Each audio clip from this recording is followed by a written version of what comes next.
أعوذ بالله السميع العليم من الشيطان الرجيم.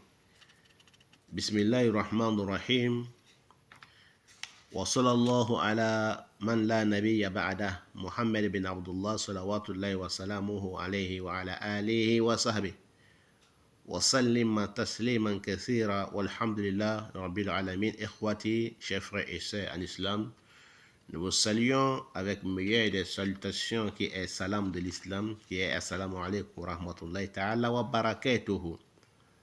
Nous demandons à Allah subhanahu wa ta'ala, le omnipotent, le omniscient, le très miséricordieux d'Allah, le très miséricordieux d'Allah, le tout miséricordieux d'Allah, de nous faciliter de débuter notre intervention avec son nom glorifié. Et nous nous demandons de nous protéger contre Satan, les lapidés, Satan homme ou Satan djinn, parce que Allah dit, mais le djinnati wa nas, Satan se trouve parmi les hommes et les djinns. Donc, l'homme peut être Satan, Satan peut être aussi parmi les djinns.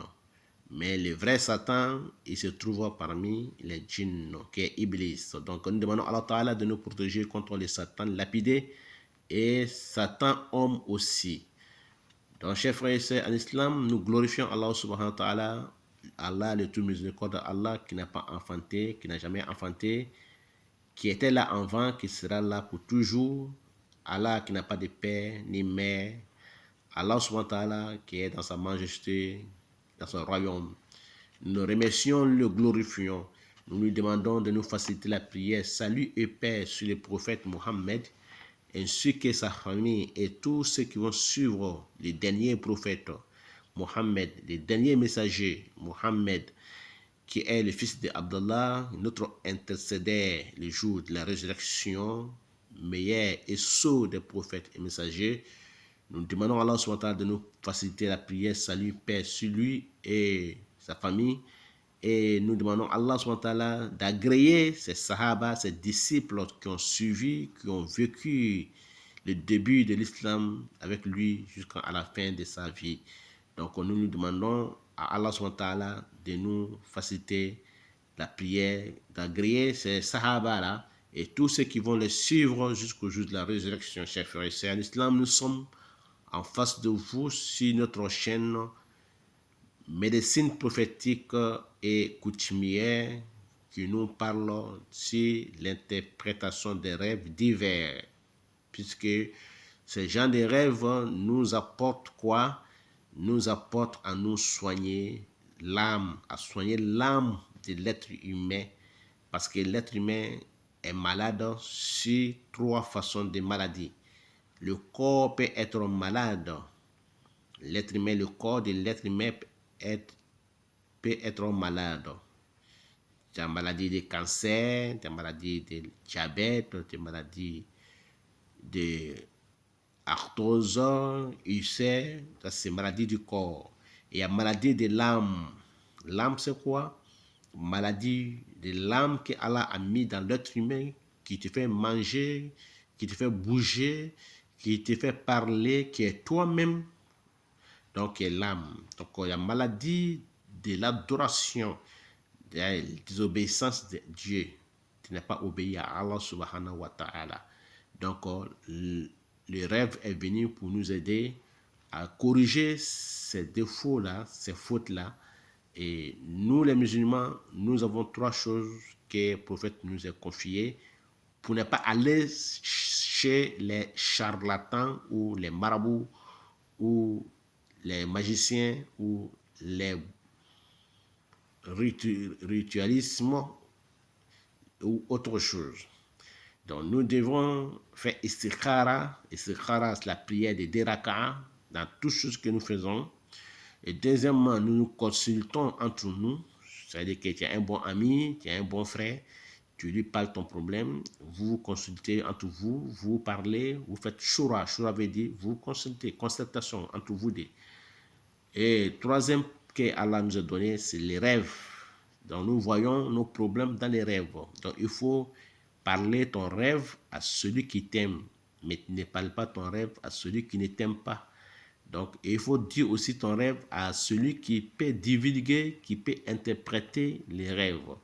Ne dis pas ton rêve à n'importe qui, parce que s'il il ne connaît pas, s'il interprète en envers, ton rêve sera en envers. Mais s'il interprète ton rêve comme il le faut, comme il est habilité, comme il est doué d'intelligence dans l'interprétation des rêves, Inch'Allah, s'il interprète ton rêve sera réalisé en bonheur.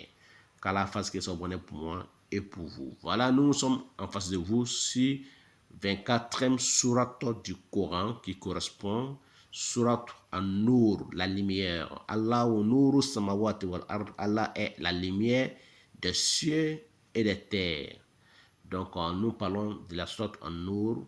Qu'est-ce que ça signifie quand tu vois quelqu'un lire, ou bien toi-même tu les lire, ou bien tu es en train d'écouter quelqu'un en train de lire dans les rêves, ou bien tu ouvres le Coran dans les rêves et tombes juste sur la sourate An-Nur. Qu'est-ce que ça signifie? Qu'Allah fasse que ce soit bonheur pour moi et pour vous.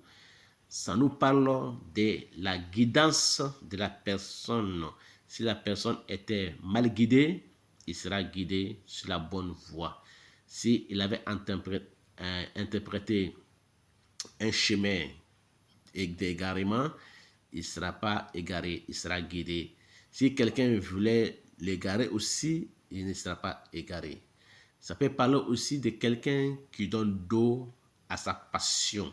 Tout ce qui est passion né matérialiste, passionné de l'adultère, passionné de boire de l'alcool, passionné de mentir, passionné de voler, d'escroquer, d'arnaquer, il va donner dos à tout cela. Il sera un homme digne de confiance.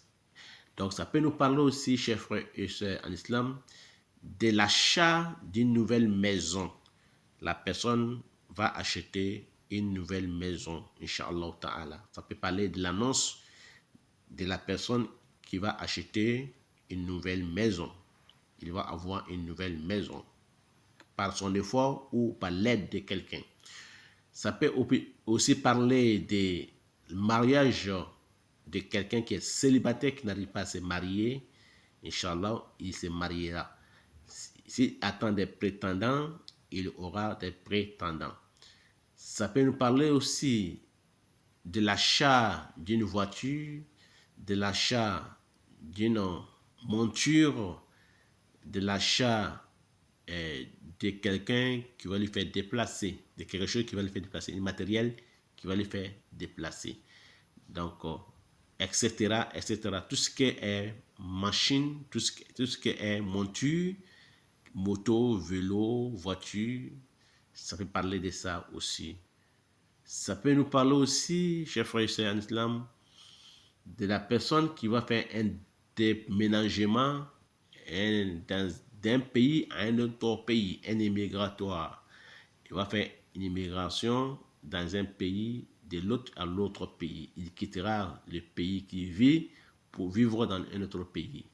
Donc, ça lui parle de ça aussi. Donc, ça peut nous parler aussi des déménagements de la personne d'un quartier à un autre quartier, dans une maison. Il quitte cette maison pour aller dans une autre maison. Ça peut parler de ça aussi. Ça peut nous parler, chers frères et sœurs en islam, des enfants baraka. La personne enfantera des enfants que Allah a bénis, des enfants bénis. Il va avoir un enfant parmi ses enfants qui sera un enfant béni. Un enfant qui a la baraka, un enfant qui a la bénédiction. Parmi ses enfants, l'enfant-là sera un enfant d'intelligence, de doué d'intelligence, un enfant de miracle. Ça peut nous parler aussi, chers frères et sœurs, en islam, de la personne qui travaillera avec la dignité, avec confiance, avec l'aide d'Allah SWT. Il ne cherchera pas l'argent dans l'illicite, il cherchera son argent dans l'illicite, non dans l'illicite. Il n'aura pas l'argent, une somme, une fortune qui est trouvée dans l'illicite. Il aura l'argent licite que licite. Il travaillera que dans licite. Donc, ça peut nous parler aussi, chers frères et sœurs en islam, des éloignement de la fitna.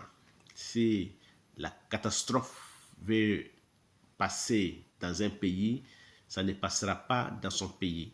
Si il y a Katarina, il y a comment on dit tornade, il y a tout ce qu'on a vu passer dans la mer qui a tué les gens. On a vu la mer, les vagues d'eau, des 40 mètres de vagues d'eau qui a anéanti des gens. Hein.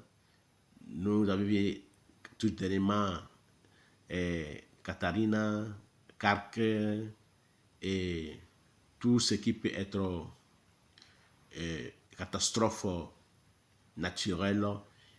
Le pays sera débarrassé, ou bien sa maison sera débarrassée, ne sera pas touchée par ces catastrophes. Ça peut nous parler aussi, chers frères et sœurs, en islam, que la personne va accomplir pèlerinage à la Mecque, le Hajj ou le petit Hajj qui est le Umrah. Il fera les deux. Entre les deux, il ne mourra pas tant qu'il n'accomplira pas l'un des deux rythmes, qui est Umrah ou le Hajj. Il participera dans le Hajj ou bien dans le Umrah. Allah va lui faciliter d'aller faire le Hajj, d'aller faire le Umrah. Quelqu'un va l'aider ou Allah va l'aider par quelqu'un ou bien lui-même, il va avoir la fortune, il va faire son Umrah ou bien son Hajj. Il ne mourra pas tant qu'il n'accomplit pas l'un des deux. Wallahu a'lam, c'est Allah qui sait, qu'Allah fasse que ce soit bonheur pour moi et pour vous et pour tous les musulmans. Wallahu a'lam, c'est Allah qui sait. Et nous allons passer très prochainement avec la sourate Furqan, Al-Furqan, qui est discernement. Discernement, ça nous parle de la sourate Al-Furqan, qui correspond sur 25e sourate du Coran. Inch'Allah ta'ala, nous allons vous parler de sourate Al-Furqan. Qu'Allah fasse que ce soit bonheur pour moi et pour vous. Wallahu a'lam wa ila lika. Wassalamu alaikum wa rahmatullahi ta'ala wa barakatuh. C'était votre frère et votre élève et votre imam, Cheikh Bakar Salah Kone, depuis la France. Wallahu a'lam.